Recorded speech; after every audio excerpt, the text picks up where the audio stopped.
Oi pessoal, estamos nós aqui outra vez para falar agora sobre força magnética entre espiras concorrentes.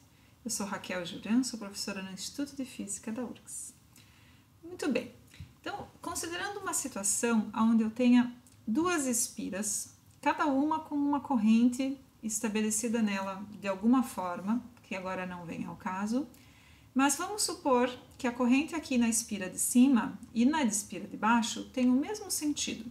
Essas espiras estão afastadas de uma certa distância d qualquer, mas próximas o suficiente para sentir a presença de uma da outra, que o campo magnético de uma ainda tem intensidade suficiente para agir sobre a outra. Então, o que vai acontecer com essas espiras?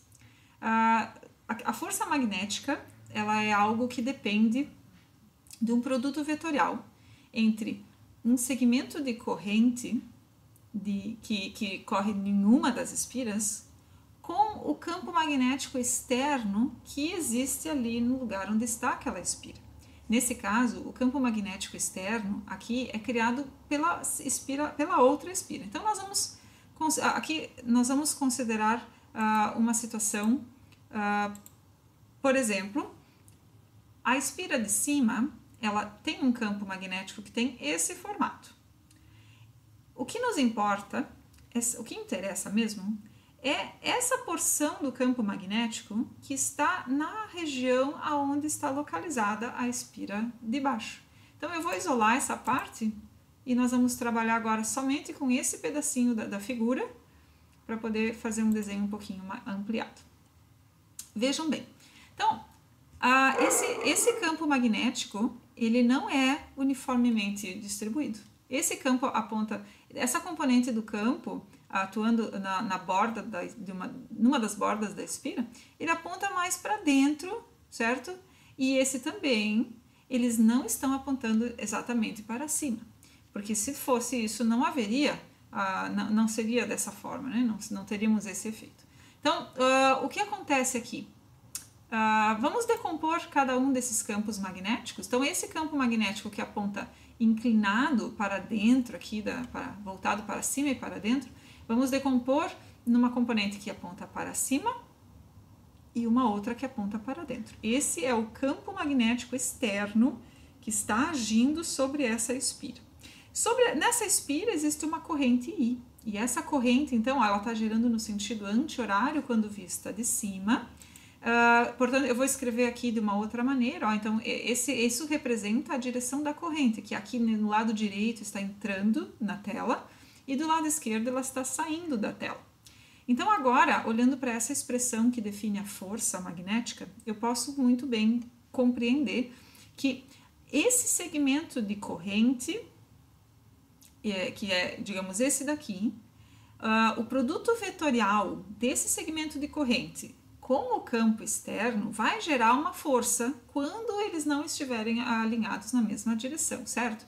Que é o caso aqui, ó. Então eu tenho nesse caso a corrente para fora, e se eu pegar só essa componente aqui que aponta para cima, eu vou ter uma força que aponta para fora, certo? Então essa força magnética que aponta para fora, então eu vou voltar aqui, eu também vou ter, no caso da componente que aponta para dentro, que é o vermelho aqui, quando eu faço o produto vetorial dessa componente do campo, dessa componente da corrente com essa componente do campo, a minha força magnética aponta para cima. Então, isso feito aqui nesse ponto, também pode ser feito em todo o restante da espira, e eu vou ver que vai sobrar. As componentes que são radiais para fora sempre vão ter uma componente que se cancela, porque do outro lado vai ter uma de igual magnitude com o sentido oposto. No entanto, a componente que aponta para cima da força não se cancela, elas se somam. Em toda a extensão da minha espira, eu vou ter força magnética que aponta para cima, na mesma direção. Então, essa componente é que vai fazer com que a espira seja atraída pela outra que está acima, quando elas têm a corrente no mesmo sentido, certo? Então, essa força magnética é atrativa, ou seja, as correntes, quando as espiras têm a corrente no mesmo sentido, as espiras se atraem pela força magnética que uma gera na outra.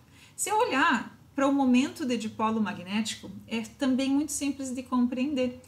Veja, uma espira concorrente, ela tem, se o momento de dipolo aponta para cima, nas duas, que é o caso desse exemplo que nós fizemos, a gente sabe que a força é atrativa, porque seria o equivalente a eu ter um ímã aqui, onde aqui eu tenho o polo norte e aqui o polo sul, certo? Então o polo norte com o polo sul, eles se atraem. Enquanto que se eu tenho as correntes opostas, uma num sentido e a outra no outro, eu vou ter então uma força repulsiva, porque os momentos magnéticos estão apontando em direções opostas, em sentidos opostos. Essa é exatamente a mesma coisa quando eu estou falando de ímãs, certo? Porque espira concorrente ou ímã são ambos dipolos magnéticos. Então é exatamente a mesma situação, apesar de aqui o formato do objeto ser diferente. Espero que isso tenha ajudado. Até a próxima!